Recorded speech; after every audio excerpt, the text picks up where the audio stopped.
ichokwadi muri yeZimbabwe ndinoti kwaWashington Marimire kana ndibozvongora secorrespondent kwaZBC National FM apo tinenge tichiudzana zviri kuitika matimana ose nezvinenge zvichiitika kwamuri kwatiri neuko zvese kusanganisira nekunze kwenyika iyo. Zimbabwe ndiri mashoko andinawo panapa ari kurwadza zvikuru sei. Mashoko ari kurwadza panapa ndekuti vhiki rino kana kuti svondo rino ndine mashoko anosuwisa ekuti muri yeZimbabwe mukamanzwa muri kwaari kana kuti variko ikoko vanotoshaya kuti mweyai vanonamata dai tanamata vanopira dai vapira vemutemo vashandisa mutemo. Tamboona kuti zvingapera sei nokuti pane muya wapinda wiki rino mukoma KB Gokwe kwa Mambo Nemangwe kune mukomana ane makore 20 akaponda amai vake. Izvi zvikuti vari kunokwatuta kune rufu muri yeZimbabwe. Hapana mazuva 2-3 muri yeZimbabwe izvezvi kune mukomana akaponda mai vake munzvimbo yemuguta reHarare kunonzi kuMufakosi. Izvezvi amai vakatofa muri yeZimbabwe vatomirira kuradzikwa. Izvezvi muri yeZimbabwe kutofamba kwandiri kuita izvi zvamuri kuona ndichifamba ndichipesana nedzimota idzi ndiri kuenda kuWestgate. Westgate muri yeZimbabwe kuna amai vatori mumba izvezvi kutori naamai vari mumba izvi vapondwa futi nemwanakomana ane makore 20 zvakare. Amai vari mumba asi uyu anonzi iye anoita senge ane kurwara kwanga achiita nenjere kureva kuti vaigara naye maybe vanga vakuita senge chijairira chekuti murwere wedu asi pazuva ranhasi abaya mai vake. Ndiri kuenda ipapo muri yeZimbabwe ndichazokudza kuti zvinenge zvakamira sei. Izvezvi muri yeZimbabwe handizivi kuti chii chaitika asi nhamba yakawanda yemacases andiri kunzwa muri yeZimbabwe ndeyekuti vana vari kushandisa madrugs kana vakutsiurwa havasi kukwanisa vari kuita vana amai vavo yes havazokwanisi kurespecta kana kuita sei.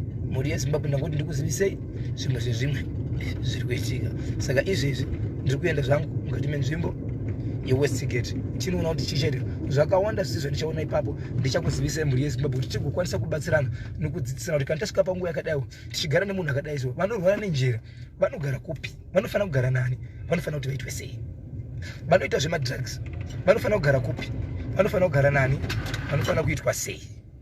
Handitika nokuti zviri kukonzera kana tisingazivi kuti munhu anorarama nenzira iyi anofanira kuenda kupi muri yeZimbabwe tinogona kupera tichikuvadzwa nevanhu vatinenge tichiti vanoshoreka pakurarama kwavo. Tarirai nemunhu muri yeZimbabwe anga achichengetwa achirarama ari mumaoko maamai vake nababa vake vachimuchengeta vachiti murwere. Nhasi aimuchengeta wacho ndiye waponda, kuMufakosi aimuchengeta wacho ndiye waponda, kuGokwe aimuchengeta wacho ndiye aponda. Apa vanakomana vari kuponda ana mai vavo. Muri yeZimbabwe zvinochemedza zvinosuwisa. Mubereki wako irakatakura mimba 9 months wozokwanisa kumuuraya nekuda kwechinhu chawatenga 50 cents zvakaoma. Ndine imwe zvakare iri mukati meguta reHarare yemwana akaenda kuna mai vake kuti ndipeiwo dhora ndoda kutenga madrugs. Vanyimwa dhora kudaro ndokubva aenda kunotora bhara kuenda naro kunotengesera mai vake achiti mandinyima dhora ndakunotengesa chinhu ichi. Akatitengesa vanhu ndo vakazomhanyisa vakamubata vakatora bhara. Muri yeZimbabwe vanoita nezvemadrugs vanofanira kuenda kupi, vanofanira kubatwa nani, ko vanobata vanhu ava vanofanira kuziviswa nani nekuti vanenge vasingagari kudzimba dzedu, ko vanorwara nenjere vana vedu asi vashanduka nekuda kwokuti ari kurwara. Murwere akadaro anofanira kugara kupi, anofanira kugara nani, anofanira kuchengetwa nani, anofanira kuitwa sei. Nekuti honai pataveko zvinozvi vana amai ndo vane mwoyo wekubereka, wai vachifa ndo vanenge vari padhuze nevana. Mwanangu musamudaro, mwanangu musamurova, mwanangu musamunyima chikafu. Ende madyiro emunhu wemadrugs anorwara anenge achitodya zvamunofungira kuti ndezvevamwe, anenge achitoti ndipei. Uyezve chikafu chiri pamba kana chisari chapera anoti mandinyima ndipei kusvika chapera, ipo paine vamwe vana. Zvinoreva kuti aiwazve ndo kusawirirana nemunhu uyu zvaari zvacho asizvo zvamuri. Saka toita sei kana tichirarama nemunhu asingaenderani nezvatiri, madrugs nekurwara nenjere. Muri yeZimbabwe ndiri kutendai mese nokunzwa zvatinenge tiri mukati mekutaura izvi kuti vese vane vanhu vakadai so mukati menzvimbo kana manzwa nyaya yakadai so iyi muchaita sei, tobatsirika sei.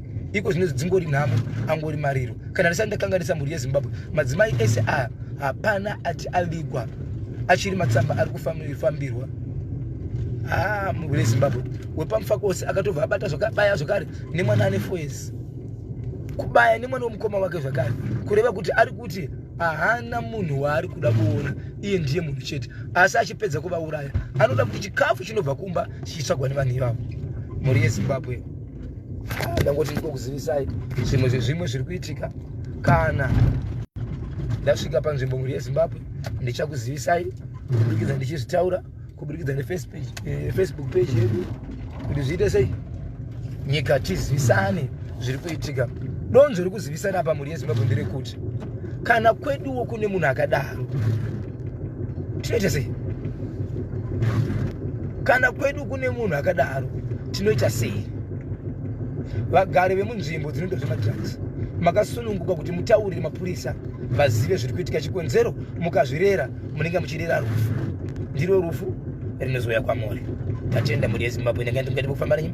Zita rangu ndinoitwa Washington Marimira, baba Isabel kana kuti Bozhongora ndo zita rebasa. Ndiri mukati mekudzifamba nekudzipaidza nekudzitsudzura kuti nyika yose igoziva kuti chii chiri kuitika. Aiwa ndinokuda mese mhuri yeZimbabwe, asi handina mufaro. Ndiri mukati mekuchema nenyaya iri kuitwa nevanakomana. Handisi kuti vanakomana chete, nevanasikana vari kuita izvi. Tiri kuvaziva vanozove vana vanokanganiswa, kupiwa zvirwere, kupiwa pamuviri, but vasingazokwanisi kuziva kuti akavapa chirwere neakapa pamuviri ndiani. Uyezve vana vachona vanozvarwa nokuraswa, vanenge vasina care. Kunyange vakazvara vabereki ndivanotiza dambudziko rekuchengeta mwana uyu, nekuti anenge azvarwa nemunhu asina kuti rongekei nokuda kwekurwara nenjere, nokuda kwemadrugs. Saka ndiri kuti mhuri yeZimbabwe ngatibatsiranei nevari kuchema kuita kuti mangwana nesuwo tisachema, nekuti dzimba dziri kuchema izvozvi mhuri yeZimbabwe pane zvimwe zvatingambonzwa tikazvinyarara.